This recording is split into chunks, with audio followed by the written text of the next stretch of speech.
اور آپ کافی کچھ کر رہی ہیں, دسترخوان بھی ہے, اب اسٹور جو شروع کیا آپ نے, تو یہ سارا کچھ لے کے چلنا آپ سمجھتی ہیں کہ آپ, اور آپ ہیں بھی اکیلی, تو ان سارے معاملات کو آپ اکیلی کیسے مینیج کرتی ہیں؟ یہ صحیح بتاؤں تو میں خود بھی کبھی بیٹھ کے سوچتی ہوں کہ یہ کیسے ہو جاتا ہے سارا کچھ, کیونکہ یہ بہت بڑے بہت لمبے چوڑے سلسلے ہیں, اور یہ صحیح بات ہے ایک نہیں ہے. ہمارا ڈیلی دسترخوان ہے, ہمارا اسکول ہے, اور پھر یہ جو بچہ بنے گا نمازی ہے, اس کے علاوہ پھر وہ کیسز ہیں جو فری میں ہم جن کو قانونی ہیلپ جن کی ہوتی ہے وہ بھی ہم ان کو جو بھی سارے سلسلے ہوتے ہیں خود افورڈ کرتے ہیں اور ان کو ہینڈل بھی کرتے ہیں. پھر روز کا جو آیا گیا وہ ہوتا ہے, اسی جن کو آپ کہہ سکتے ہیں جو جن کے معاملات ہوتے ہیں طے کرنے ہوتے ہیں, پریا پنجایت جس کو کہہ سکتے ہیں, وہ الگ سے ہیں لوگوں کے.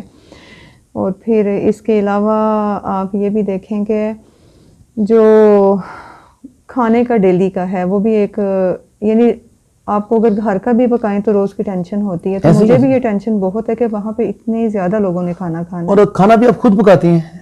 جی میں خود بھی پکاتی ہوں. بالکل خود بھی, یا سارا خود پکاتی ہیں؟ پہلے تو میں سارا خود ہی پکاتی تھی, لیکن ابھی میرے ساتھ ہیں ایسے میری ہیلپ کرتے ہیں, لیکن پھر بھی میں کچن میں ہوتی ہوں, اور یہ بہت پاک اور صاف کھانا ہوتا ہے کہ اسی میں سے پھر میں گھر کے لیے ایک باؤل اپنے لیے رکھتی ہوں. ہم بھی وہی کھانا کھاتے ہیں جو ہم دوسروں کو کھلاتے ہیں. ماشاءاللہ. جی تو بس اس کے علاوہ آپ کو پتہ ہے یہ سارے کتنے زیادہ سلسلے ہیں جو ہمارے چل رہے ہیں, یہ اتنے زیادہ کام آ جاتے ہیں کہ وہ شاید میں بیان بھی نہ کر سکوں. اچھا, ابھی آپ نے ایک تو آپ کا پروجیکٹ ہے کہ بچہ بنے گا نمازی, اس میں آپ بچوں کو نماز کا کہتی ہیں, تلقین کرتی ہیں, اور جو بچہ یعنی کہ تھوڑا سا وہ بتا دیں وہ کس طرح آپ چلا رہی ہیں, یہ کیا معاملہ ہے بچہ بنے گا نمازی؟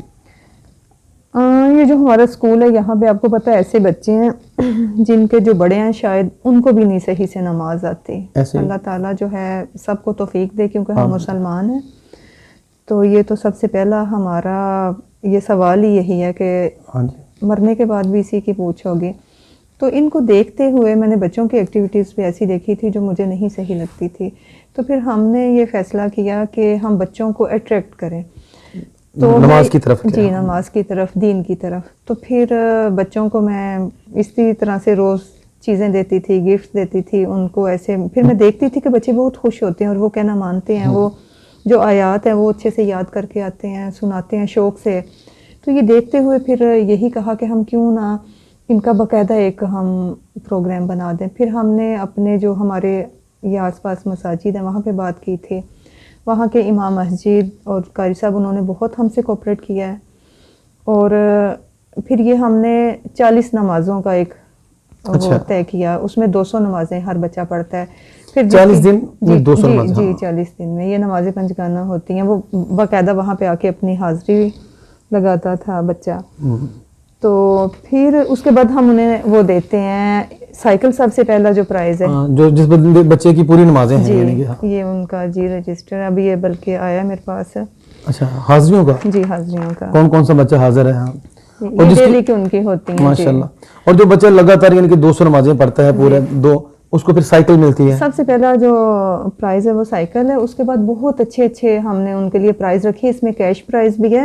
اور ایک اور چیز جو میں نے اس میں اضافی ایڈ کی تھی وہ یہ تھی کہ ہر وہ بچہ جس کی تھوڑی نمازیں بھی ہیں, جس کی رجسٹریشن ہو گئی ہے مسجد میں, اس کو بھی پرائز دیا کچھ نہ کچھ ملے تاکہ کسی کی حوصلہ شکنی نہ ہو. جی بالکل. بہت اچھا. ناظرین آپ دیکھ رہے ہیں کہ اس طرح کے معاملات اللہ تعالیٰ ہی کروا سکتا ہے کسی انسان سے.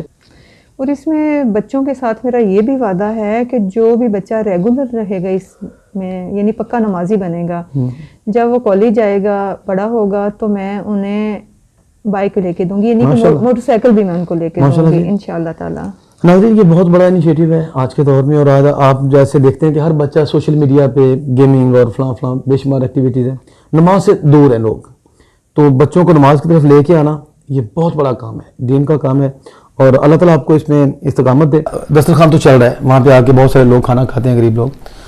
اور ابھی آپ نے یہ جو اسٹور کی آپ کو ضرورت محسوس ہوئی, یہ کیسے کیوں محسوس ہوئی آپ کو بھی یہ بھی ہونی چاہیے ساتھ میں جہاں پہ لوگوں کو ڈسکاؤنٹ میں ملے چیزیں؟ اصل میں نے بہت سارے ایسے لوگوں کو دیکھا ہے کہ جو دسترخوان پہ نہیں آ سکتے, جو اس طرح سے سامنے آ کے ہاتھ نہیں پھیلا سکتے. آپ کو پتا میرا ایک یہ بیان اس کو سمجھ لیں یا ایک تاکید سمجھ لیں, میں نے کہا تھا کہ شام کو لوگ منہ چھپا کے آئیں جنہیں میں بنا دیکھ سکوں. تو اسی کے یعنی اسی بات کے حوالے سے میں نے یہ کیا ہے کہ وہاں پہ ایک سٹور بنا دیا ہے، اور اب میں چاہتی ہوں کہ وہاں پہ فل پرائز پہ بھی لوگ چیزیں لے کے جائیں، اور یہ جو ایسے لوگ ہیں سفید پوش لوگ ہیں یہ بھی وہاں پہ آ کے ہاف پرائز یا جیسے 50 60 70 اس طرح سے جو ریٹ ہیں، اور جن کے پاس بالکل نہیں پیسے، کوئی ایسے وسائل نہیں ہے روزگار کے، وہ فری میں بھی لے کے جائیں۔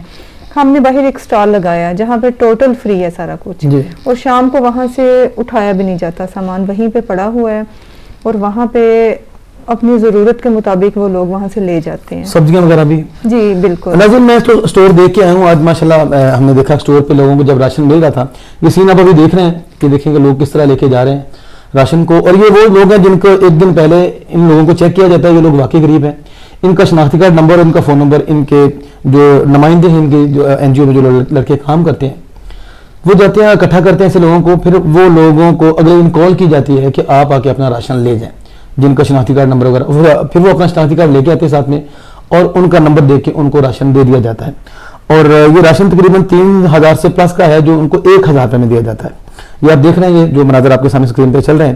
اچھا ابھی آپ لاسٹ میں جو میں نے دیکھا ہے یہاں پہ ہمارے جو معاشرے میں کہنے کے ایک المیہ ہے کہ آپ نے اسٹور شروع کیا ہے ان لوگوں کے لیے کہ جن کا واقعی یا تو کھانے کمانے والا کوئی نہیں ہے، یا جن کی آمدنی بہت کم ہے اور مہنگائی بہت زیادہ ہو چکی ہے، ان لوگوں کے لیے، لیکن ہم نے دیکھا ہے کہ صاحب ثروت لوگ بھی آ کے سب سے پہلے شناختی کارڈ اپنا دے رہے ہوتے ہیں کہ جی نے ہمارے لیے۔ تو آپ کوئی میسج دینا چاہیں گے پبلک کو کہ آپ نے کن لوگوں کے لیے بنایا ہے اور کس ٹائپ کے لوگ آئیں، ذرا کوئی ایسا میسج آپ؟ میں یہ چاہتی ہوں کہ اس اسٹور پہ جو صاحب حیثیت لوگ ہیں، مخیر حضرات ہیں، وہ بھی آئیں، شاپنگ کریں اور پورے پیسوں میں کریں، وہ پورے پیسوں میں کریں، جی، تاکہ جو اس میں سے جو پروفٹ ہے جی وہ ان لوگوں کے کام ہے جن بیچاروں کے پاس کھانے کے دھونے والے بھی نہیں ہیں، جو کھانے کی وجہ سے بہت زیادہ پریشان ہیں۔ یہ میرا ایسے لوگوں کے لیے پیغام ہے، اور پھر اس گھر کی بھی بس فکر کریں، کیونکہ ٹھیک ہے زندگی اس میں حق ہے ہم سب کا، اچھے سے ہمیں لائف اپنی گزارنی چاہیے، لیکن ہمیں اس آخرت والی زندگی کا بھی سوچنا چاہیے، کچھ حصہ اس میں سے وہاں کے لیے بچا لینا چاہیے۔ یعنی کہ آپ کے خیال میں ایسے جو صاحب ثروت لوگ ہیں جن کو اگر وہ کہتے ہیں نا، پنجابی میں کہتے ہیں کہ اپنی منجی تھلے ڈانگ پھیرو، ذرا چیک کرے پھر اپنے گربان میں منہ ڈال کے بندہ دیکھے کہ کیا میں اس کا میرا حق بنتا ہے کہ میں اس اسٹور سے ہاف قیمت پہ میں لے کے جا رہا ہوں، 3000 کا سامان میں 1000 روپے میں لے کے جا رہا ہوں، تو پہلے آپ اپنے گربان میں منہ ڈال کے دیکھیں کہ کیا آپ واقعی اس کے اہل ہیں۔ اگر آپ اس کے اہل ہیں کہ آپ ہر چیز خود خرید سکتے ہیں، پوری قیمت میں خرید سکتے ہیں، تو یہیں سے خریدیں، کیونکہ یہاں سے خریدنے کا آپ کو فائدہ یہ ہوگا کہ چیزیں بہت اچھی ہیں، صاف ستھری ہیں اور برانڈیڈ ہیں۔ میں نے دیکھا ہے، آپ کو یہ نظر آ رہی ہے اسٹور پہ، یہ مناظر چل رہے ہیں یہاں پہ، برانڈیڈ چیزیں ہیں، اچھی چیزیں، آپ پوری قیمت میں لیں، بلکہ ہو سکے تو زیادہ دے کے دیں تاکہ غریب لوگوں کو کام آئے۔ ایسا نہ کریں کہ جو غریب لوگ ہیں، جو واقعی بیچارے 2 وقت کی روٹی نہیں کھاتے ہیں، ایک وقت میں 3 ٹائم کا گزارا کرتے ہیں، ان کا حق نہ کھائیں۔ تو یہ میرے ساتھ باجی صاحبہ تھی، میری کہہ لیں کہ جتنے بھی اب تک میں نے کام کیا ہے سوشل میڈیا کے حوالے سے، چینلز کے حوالے سے، یہ فرسٹ میں نے دیکھی ہیں ایسی لیڈی جو سچی مچی کام کر رہی ہیں، اپنی جیب سے کر رہی ہیں، بڑی بات ہے کہ اپنی جیب سے کر رہی ہیں، ابھی تک نہ تو ان کے پاس کسی کو ڈونیشن آئی ہے، نہ پاکستان سے نہ باہر سے، اور اپنی جیب خرچی سے اپنی زیورات تک بیچے ہیں انہوں نے لوگوں کو کام کرنے کے لیے۔ باہر سے جو خرچہ ان کو آتا ہے، ان کے بیٹے بیچتے ہیں، یہ بھی اللہ کی راہ میں رکھتے ہیں، اور ان کی زمینوں سے جو معاملات آتے ہیں ان کے لیے پروفٹ، وہ بھی سب کچھ اللہ کی راہ میں جاتا ہے۔ تو یہ سب کچھ اللہ کی راہ میں یہ اپنی جیب سے کر رہی ہیں۔ تو پہلے تو میں ریکویسٹ کروں ان دوستوں سے کہ آپ اگر میری بات پہ آپ کو یقین آ جائے تو بہت کہہ لیں کہ میں نے پوری طرح ریسرچ کی ہے، لیکن اگر آپ کو میری بات پہ یقین ہے تو خود آئیں۔ تو آپ یہاں پہ لاہور میں مرغزار سوسائٹی میں آ کے یہاں پہ ان کا کسی سے بھی پوچھ لیں، باجی صاحبہ کا جو ان کا دسترخوان ہے یا ان کا وہ جو اسٹور ہے، تو ان کا نمبر بھی ان کے ادارے کا اسکرین پہ چل رہا ہے، آپ کال کر کے بھی پوچھیں، آ کے چیک کریں اور ان کے ساتھ ان کے دستے بازو بن جائیں۔ یقین کریں آخرت کا سامان اکٹھا کرنے کا سب سے بہترین طریقہ یہی ہے۔ ناظرین ایک شعر ہے کہ بہتر ہے نہ ڈالو ستاروں پہ کمندے، بہتر ہے نہ ڈالو ستاروں پہ کمندے، انسان کی خبر لو وہ دم توڑ رہا ہے۔ اسی کے ساتھ مجھے اور باجی صاحبوں کو اجازت دیجیے اور دیکھتے رہیے یس پاکستان ٹی وی۔ اللہ حافظ۔